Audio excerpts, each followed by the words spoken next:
I am Builder Chief Garret Snyder from Underwater Construction Team 1, and I'm the LCPO of Construction Dive Det Alpha. First name is Garret, G-A-R-R-E-T-T. Last name is Snyder, S-N-Y-D-E-R.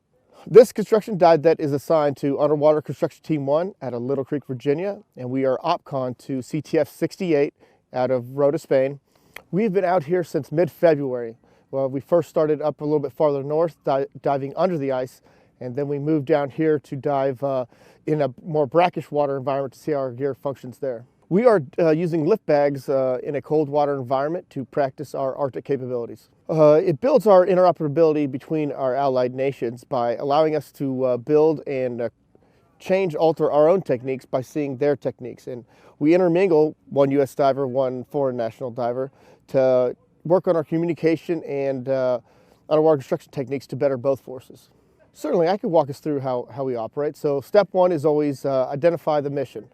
We clearly state the mission to our divers. Then the divers go get the necessary and essential equipment. Then they maintenance it and pre-dive it, or make sure it's operating correctly.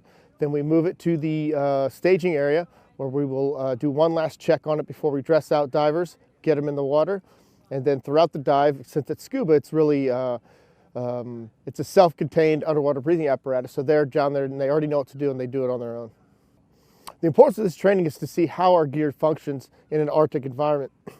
With the ever-changing globe, and we need to make sure that our equipment as is can function in any AOR around the globe.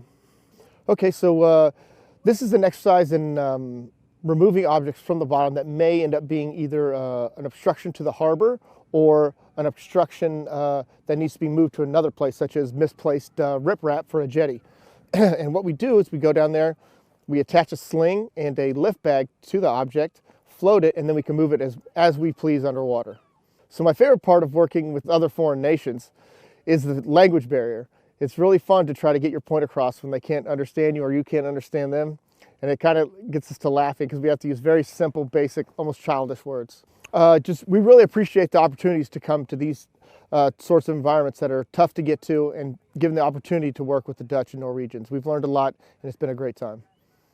So what I've learned from them is that diving the dry suit, we don't often dive it because in the United States we have fairly moderate water temperatures, but up here it's very cold. So they are very expedient at putting it on and off. I've actually learned some techniques of how to get in and out of it much quicker in case there is an emergency where we would have to move with haste.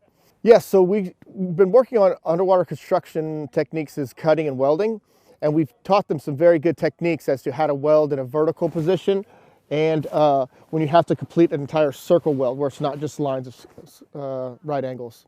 So one of the most important parts of our job is the pre-post maintenance on our dive equipment. Because humans cannot survive in an aquatic environment, it is paramount that everything works and functions as intended. So we take very deliberate care of maintaining our gear before and after, and we have tons of checks and balances right before you dive, right after you dive, and then 2 hours before you dive, 2 hours after you dive. We check our gear very thoroughly because that's just a means to get to the project. But in the inherent danger of just getting there adds so many more safety precautions to our equipment, and that's why we take such great care with it.